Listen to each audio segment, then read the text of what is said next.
sebagai akibat perubahan faktor yang mempengaruhi. Elastisitas penawaran. Elastisitas penawaran adalah perbandingan antara seberapa perubahan jumlah barang yang ditawarkan sebagai akibat dalam perubahan harga.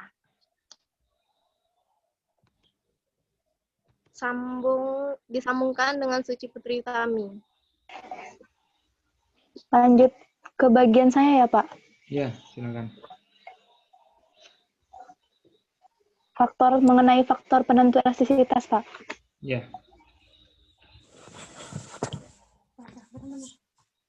Baiklah, selanjutnya. Ya, Pak. Faktor penentu elastisitas permintaan dan penawaran. Yang pertama, tersedia atau tidaknya barang pengganti di pasar. Yang kedua, jumlah pengguna atau tingkat kebutuhan dari barang tersebut. Yang ketiga, jenis barang atau pola preferensi konsumen. Yang keempat, periode waktu yang tersedia untuk menyesuaikan terhadap perubahan harga atau periode waktu pengguna barang tersebut. Yang terakhir, untuk barang tersebut tidak terdapat barang-barang substitusi yang baik dan benda tersebut sangat dibutuhkan.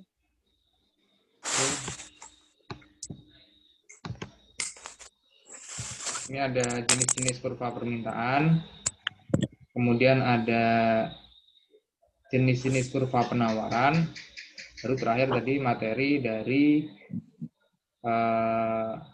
Suci ya. Yang terakhir. Ya, Pak. Dari audien, apakah ada pertanyaan? Kalau ada, nanti saya buat 2 penanya.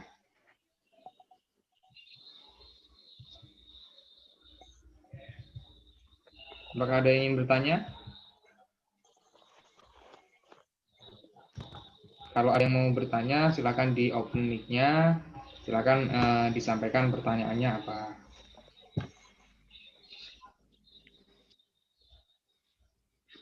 Tidak ada. Tidak ada yang bertanya? Tidak ada yang bertanya ini paham atau bingung mau nanya apa?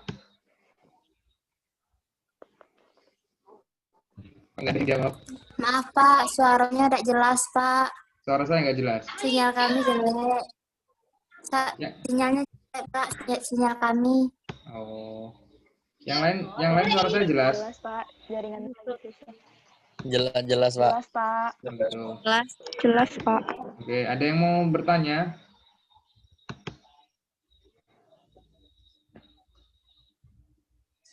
Tidak ada. Berarti sudah paham semua ya? Alhamdulillah, Pak. Sudah paham semua, alhamdulillah. Ya, coba saya nanya nih. Alhamdulillah. Oke, yaudah kalau nggak ada nanya, sedikit saya ulas tentang materi kelompok 7, di mana kelompok ini akan telah membahas tentang elastisitas permintaan dan penawaran. Nah, di pertemuan sebelumnya, di kelompok sebelumnya, kita sama-sama sudah mempelajari tentang permintaan dan kita sudah sama-sama mempelajari tentang penawaran.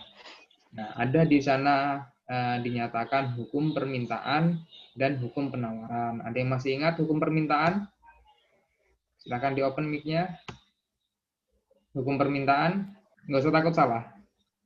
Apa yang kalian ingat tentang hukum permintaan? Hukum demand supply. Masih ingat? Apabila harga naik, maka permintaan akan menurun. Oke, apabila harga turun, apabila harga turun, maka permintaan akan Naik. Oke.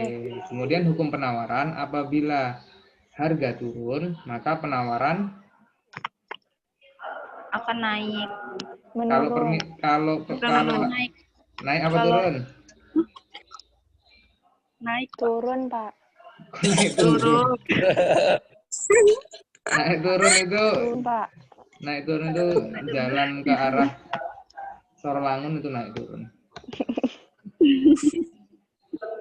Apabila harga naik, maka penawaran akan Turun. turun. Berarti sama hukum permintaan dan penawaran. Naik, Pak. Oke, Harga jadi naik, penawarannya naik. oke, apabila Pak. harga turun, penawaran Turun. naik turun. Turun. Oke, jadi gini. Menurun. Oke. Nah, jadi kita perlu Turun, sama-sama Pak. ingat. Ini sebenarnya materi sebelumnya, tapi saya ulas lagi karena mungkin ada yang lupa. Jadi dalam hukum permintaan ini berbanding terbalik dengan harga. Jadi kebaliknya harga. Kalau harganya naik, maka permintaannya ini akan turun. Dan apabila harga turun, maka permintaan akan naik. Nah, ini berlaku pada hukum permintaan. Nah, kemudian pada hukum penawaran ini searah. Jadi ketika ketika harga naik, maka penawaran akan ikut naik. Dan ketika naik, kalau harga naik, penawaran naik. Dan ketika harga turun, maka penawaran juga akan turun. Seperti itu. Turun. Maksudnya gini, umumnya ketika banyak barang yang dijual ini turun harganya, maka kecenderungan kita sebagai manusia akan membeli barang. Misal, ketika suatu barang, misalnya saya ambil contoh apa ya, ketika harga barang, mungkin buah aja lah, buah. Mungkin ketika harga mangga ini turun, maka permintaan atau pembelian jumlah mangga ini akan meningkat. Begitu ya, kalau harganya turun. Tapi kalau harga mangga misalnya normalnya 10.000 atau 15.000, tapi ketika harga mangga ini 50.000, maka permintaannya akan, misalnya harga mangga 50.000, permintaannya akan turun, seperti itu. Nah, kemudian untuk contoh penawaran, ini misalnya dalam suatu pabrik, ketika harga barang ini cenderung naik, maka perusahaan tersebut harus menawarkan lebih ekstra agar pembelian barang tersebut bisa berjalan dengan normal atau berjalan dengan lancar. Tapi ketika harga turun, penawaran barang tersebut atau perusahaan tersebut tidak harus menawarkan lebih tinggi. Penawarannya tidak harus ekstra karena harganya turun, dan itu kecenderungan dari hukum permintaan tadi. Nah, apakah hukum ini berlaku secara terus-menerus? Gimana? Apakah ini berlaku mutlak, hukum permintaan dan penawaran? Apakah semua barang yang harga barang yang turun itu akan permintaannya akan naik? Gimana? Apakah ini berlaku mutlak? Iya, Pak. Maksudnya gini, apakah semua barang yang harganya turun itu permintaannya bakal naik? Kira-kira apakah semua jenis barang ini ketika turun harganya naik nggak kira-kira? Ketika harganya turun, apakah permintaannya akan naik atau enggak? Semua barang ini, apakah ini berlaku pada semua barang? Nah, jawabannya jawabannya tidak.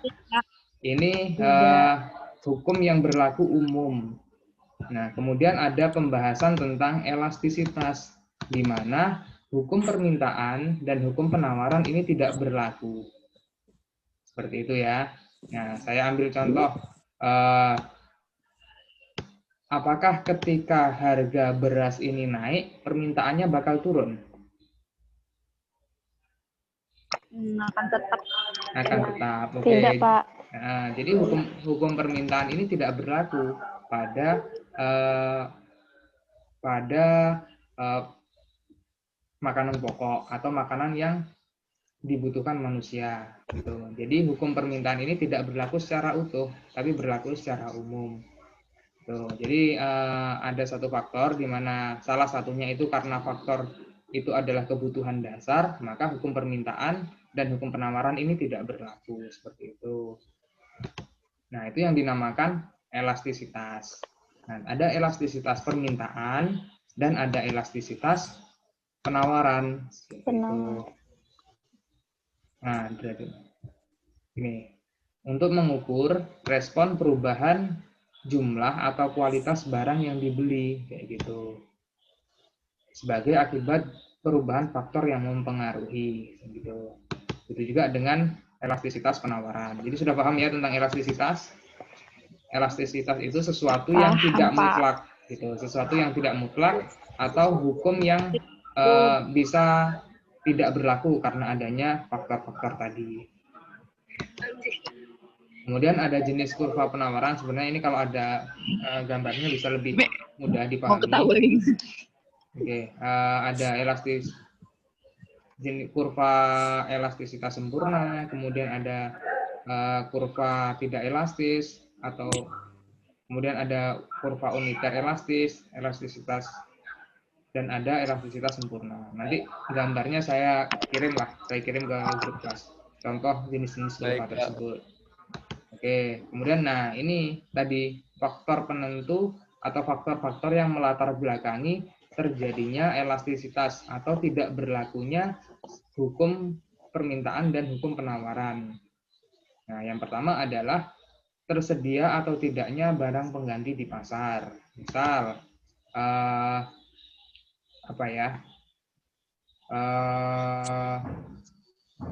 satu contoh, ada suatu barang ketika harganya naik, ini permintaannya ini tidak turun. Kenapa tidak turun? Karena adanya barang pengganti yang disediakan di pasar. Tuh. Kemudian faktor yang kedua adalah jumlah pengguna atau tingkat kebutuhan dari barang tersebut. Yang membutuhkan barang tersebut jumlahnya terbatas atau tidak banyak. Atau bisa dikatakan barang itu adalah kebutuhan sekunder atau kebutuhan tersier. Gitu. Oke, begitu juga untuk faktor-faktor yang lainnya yang mungkin nanti bisa dibaca. Nah, sudah paham semua tentang elastisitas permintaan dan penawaran? Sudah? Udah, Pak. Saya tunjuk ya. Nanti silahkan apa yang sudah saya jelaskan disampaikan kembali.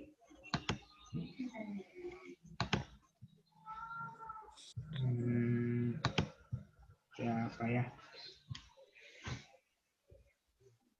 Satlina Nofrita. Iya, Pak. Oke, tadi sudah sama-sama ini ya. Sudah paham ya tentang elastisitas permintaan dan penawaran? Masih kurang, Pak. Kurang, yang belum paham di mana?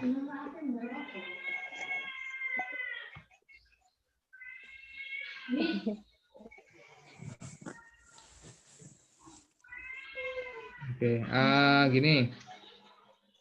Hukum permintaan dan penawaran, Satlina masih ingat? Masih. Ketika harga naik, maka permintaan Kan turun. Oke, ketika harga turun maka permintaan Rasa naik. akan naik. Oke. Yang lain. Nova Wardana. Halo Nova Wardana. Iya, Pak. Oke. Apakah hukum permintaan dan penawaran ini berlaku mutlak? Tidak. Tidak. Oke. Kemudian Vinda Novita. Vinda Novita ini yang presentasi bukan kan?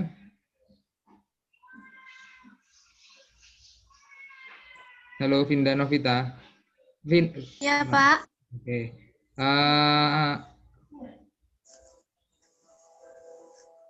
Vinda bisa nyontohkan nggak hukum permintaan yang tidak berlaku? Keadaan hukum permintaan yang tidak berlaku.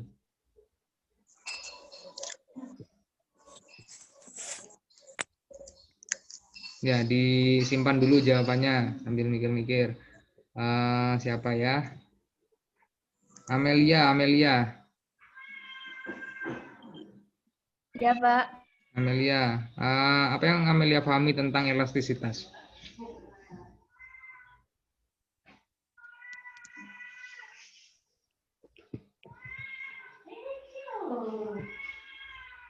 Halo,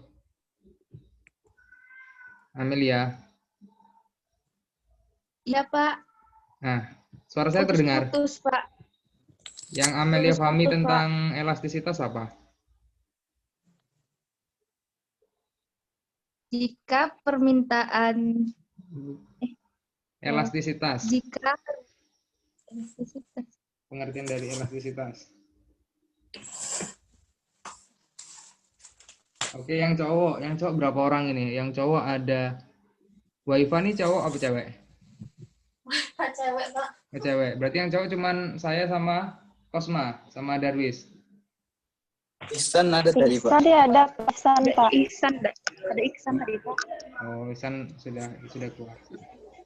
Nah, Darwis, apa yang Pak Darwis pahami tentang elastisitas? Saya sedikit kurang paham, Pak, tentang ini. Sedikit paham lah, Pak, dan ada yang saya ingin tanyakan masalah elastisitas tadi yang hukum penawaran dan permintaan itu, Pak, dan itu dalam konteks umum. Akan tetapi sebagian barang ataupun makanan di situ ada yang tidak cocok untuk dimasukkan dalam hukum permintaan seperti beras tadi. Ya. Akan tetapi umum tadi, Pak, itu kan umum bersifat universal, keseluruhan, Pak. Berarti menyangkut semua, Pak. Ya. Tetapi kenapa tadi ada di antara barang tadi, makanan tadi seperti beras tadi, tidak bisa dimasukkan dalam hukum permintaan, Pak? Oke, ya. Jadi gini, hukum permintaan dan penawaran itu berlaku secara umum, maksudnya ini rata-rata atau umumnya seperti itu. Jadi, tapi ada beberapa barang yang hukum itu tidak berlaku, hukum permintaan itu tidak berlaku. Misalnya kebutuhan pokok. Kebutuhan pokok ketika seseorang itu tidak mengkonsumsinya, maka akan mempengaruhi keberlangsungan hidup, itu tidak berlaku. Itu. Hukum permintaan bisa berlaku ketika harga barangnya itu sudah benar-benar tinggi dan kebanyakan manusia tidak mampu untuk membeli. Misal, ketika harga beras mencapai 1 kilonya di atas 1 juta atau di atas 2 juta. Nah, hukum permintaan itu mungkin sangat berlaku, kayak gitu, bisa berlaku. Nah, mungkin manusia akan beralih kepada mengkonsumsi jagung atau mengkonsumsi ubi, gitu. Tapi kalau tingkat permintaannya masih dalam tahap wajar, nah hukum permintaan itu tidak berlaku untuk kategori makanan pokok seperti itu. Itu ya, Darwis ya. Iya, Pak. Baik, Pak. Sudah bisa dipahami ya? Alhamdulillah bisa, Pak. Oke. Jadi elastisitas itu pembahasan tentang tidak semua hukum itu berlaku secara mutlak atau ceteris paribus. Ternyata ada faktor-faktor yang melatar belakangi, ada faktor-faktor yang mempengaruhi. Nah, salah satu faktornya tadi ada berapa? Ada 6 atau 7 faktor seperti itu. Yang salah satunya adalah karena adanya barang pengganti. Ketika ada barang pengganti yang lain, maka hukum permintaan ini tidak berlaku. Seperti itu. Itu ya. Sudah paham semua? Paham, Pak. Insya Allah. Oke. Ada yang mau ditanyakan lagi?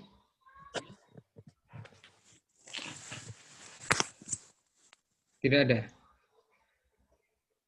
Oke, kalau tidak ada, nanti silakan materi-materi yang sudah disampaikan, baik yang sudah saya sampaikan atau mungkin yang sudah teman-teman kelompok sebelumnya sampaikan, itu dipelajari.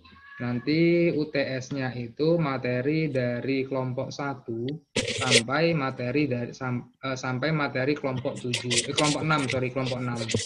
Jadi materi dari kelompok ini nanti masuknya ke UAS. Jadi silakan dipelajari apa yang pembahasan tentang materi dari kelompok 1, kelompok 2, kelompok 3, kelompok 4, kelompok 5 sampai kelompok 6. Gitu ya. Oke?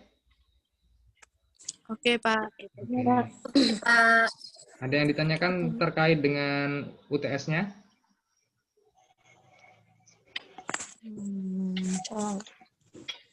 Bisa ditambahin lagi waktunya nggak, Pak? Bisa, saya tambahin ini 59 detik. Ya, 10 menit. apa-apa. Dikit nian, Pak. Ya, 59 jam. 59 jam berapa hari itu? Jadi gini, kalian pelajari 3 aja dulu. harian. Kalian pelajari aja dulu materi dari kelompok 1 sampai kelompok 6. Nah, nanti bentuk pertanyaannya itu tentang apa yang kalian pahami tentang itu. Jadi pertanyaannya kemungkinan besar Siap, Pak. tidak menanyakan secara tekstual, tapi bertanya lebih jawaban-jawaban yang kontekstual. Ya, gitu. Jadi misalnya ada keadaan seperti ini, bagaimana pandangan kalian, pandangan teman-teman, kayak gitu. Ada seperti ini, bagaimana sudut pandang dari kalian, kayak gitu. Nah, kalau kalian nggak memahami materi sebelumnya, ya saya yakin jawabannya nanti kemungkinan besar ngarang, kayak gitu. Jadi nanti kalau misalnya ada pertanyaan untuk kelas saya, ya nggak usah capek-capek nyari di internet, karena jawabannya kemungkinan besar nggak ada. Ya. Ya, Pak. Sebenarnya gini, bukan saya mau mempersulit kalian. Cuman gini, kalau jawabannya itu copy paste di internet, ya buat apa ada UTS kayak gitu. Nggak usah ada UTS, kalian nilai langsung keluar gitu kan. Bener nggak? Bener banget, Pak. Ya. Kalau ujian dan tugas hanya sebagai formalitas, ya mendingan nggak usah ada sekalian kayak gitu. Nggak usah ada tugas, nggak usah ada UTS kayak gitu. Mungkin ada yang ya mungkin ya saya nggak ngomong A atau B atau C, mungkin ada dosen lain yang minta kalian untuk nulis nyalin atau apa. Ada juga dosen yang minta untuk nyalin buku. Belum, Pak. Nggak ada. Pak, belum ada, Pak. Ya, berarti zamannya saya dulu ada. Jadi menurut saya ya itu kurang efektif karena kan sekarang sudah metodenya sudah canggih. Ilmu bisa salah satu memahami ilmu dengan membaca. Cuman kan tidak hanya dengan membaca. Dengan kita melihat video pembelajaran ataupun yang lainnya, yaitu salah satu bagian dari kita memperoleh ilmu. Oke, kalau tidak ada yang ditanyakan, waktunya tinggal 2 menit lagi. Tidak ada ya? Nanti kalau ada yang mau ditanyakan, silahkan ditanyakan di grup atau mungkin bisa waktu saya. Kalau ada yang mungkin bingung, mungkin ini kayak gitu. Ya. Itu era Wahyunikus. Kalian berdua. Maaf, Pak. Lagi di masjid, Pak. Oh gitu ya. Yang penting nggak lagi di kamar mandi berdua. Oke. Hemat paket, Pak. 1 HP aja dipakai, Pak. Oh gitu. Ya nggak masalah. Yang penting materi hari ini tersampaikan. Oke, untuk video ini nanti tetap saya upload di YouTube sama e-learning. Nanti silakan tanya apa yang ingin ditanyakan terhadap kelompok 7.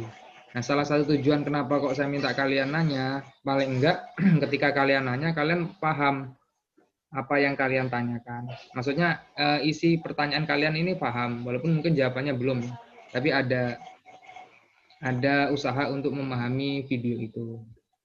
Oke, terima kasih atas waktunya. Semoga hari ini bermanfaat. Kurang lebihnya saya mohon maaf. Saya akhiri. Wassalamualaikum warahmatullahi wabarakatuh. Waalaikumsalam warahmatullahi wabarakatuh.